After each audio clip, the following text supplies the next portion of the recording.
Students, हम थोड़े और ऑब्जेक्टिव्स आज देखते हैं बीके सब्जेक्ट के लिए।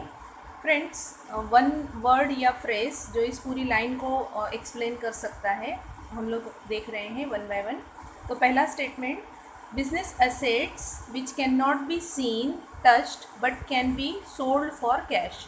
मतलब ऐसे एसेट्स यानी ऐसी प्रॉपर्टी जिसको हम देख नहीं सकते, टच नहीं कर सकते, लेकिन कैश के बदले में बेच सकते हैं।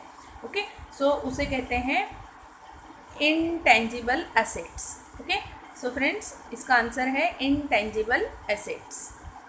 दूसरा स्टेटमेंट है, name the account which is debited when the proprietor uses business money for domestic use. Okay, जब बिजनेसमैन डोमेस्टिक यूज़ के लिए, खुद के यूज़ के लिए बिजनेस में से कुछ निकालता है तो कौन सा अकाउंट डेबिट होता है?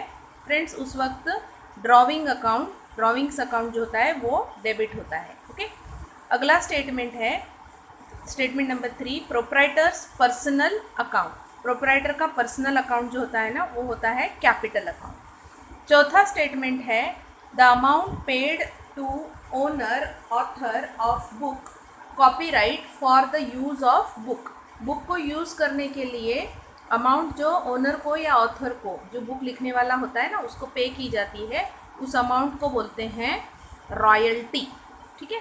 पांचवा स्टेटमेंट है, right hand side of an account. हम जब अकाउंट्स लिखते हैं ना, तो जो राइट साइड होती है उसे क्या कहते हैं? उसे कहते हैं क्रेडिट साइड, और जो लेफ्ट साइड होती है उसे कहते हैं डेबिट साइड।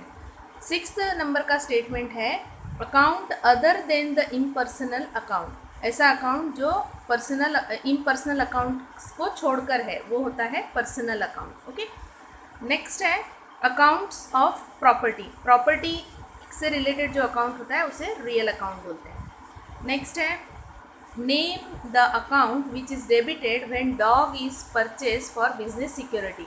बिजनेस सिक्योरिटी के लिए जो हमने डॉग अगर ख़रीदा है तो उसको हम कौन से अकाउंट को डेबिट करेंगे? फ्रेंड्स, जब हम कोई भी डॉग या कोई भी एनिमल वगैरह परचेस कर रहे हैं बिजनेस के लिए, तो उसको बोलते हैं लाइव स्टॉक। ओके, अगला स्टेटमेंट है, left hand side of an account. Account की लेफ्ट हैंड साइड को हम क्या कहते हैं? डेबिट साइड, और राइट साइड को बोलते हैं क्रेडिट साइड। 10th नंबर का स्टेटमेंट है, name the account which is debited for payment of import duty. Import duty के लिए कौन सा अकाउंट डेबिट किया जाता है? सो हमारा इसका आंसर है इम्पोर्ट ड्यूटी अकाउंट। 11 नंबर का स्टेटमेंट है, traditional method of book keeping. Book keeping का जो ट्रेडिशनल मेथड होता है ना, उसे बोलते हैं conventional system of book keeping. 12 number का स्टेटमेंट है, type of account in which transactions related to assets are recorded. Assets से रिलेटेड जो ट्रांजेक्शन्स रिकॉर्ड किए जाते हैं उस टाइप के अकाउंट को बोलते हैं रियल अकाउंट। 13 नंबर का स्टेटमेंट है, effect given in personal account for receiver of benefit. Okay, ऐसा इफेक्ट जो पर्सनल अकाउंट के बेनिफिट रिसीव करने वाले को दिया जाता है। ओके, सो 13 नंबर का हमारा आंसर है डेबिट इफेक्ट। 14 नंबर का स्टेटमेंट है, द अकाउंट ऑफ पर्सन्स। ऐसा अकाउंट जो पर्सन्स से रिलेटेड है उसको बोलते हैं पर्सनल अकाउंट। 15 नंबर का स्टेटमेंट है, the accounts of expenses and losses. ऐसा अकाउंट जो खर्चे या लॉस से, इनकम या एक्सपेंसेस से रिलेटेड है, ओके, या प्रॉफिट एंड लॉस से रिलेटेड है, उसे हम कौन सा अकाउंट कहते हैं?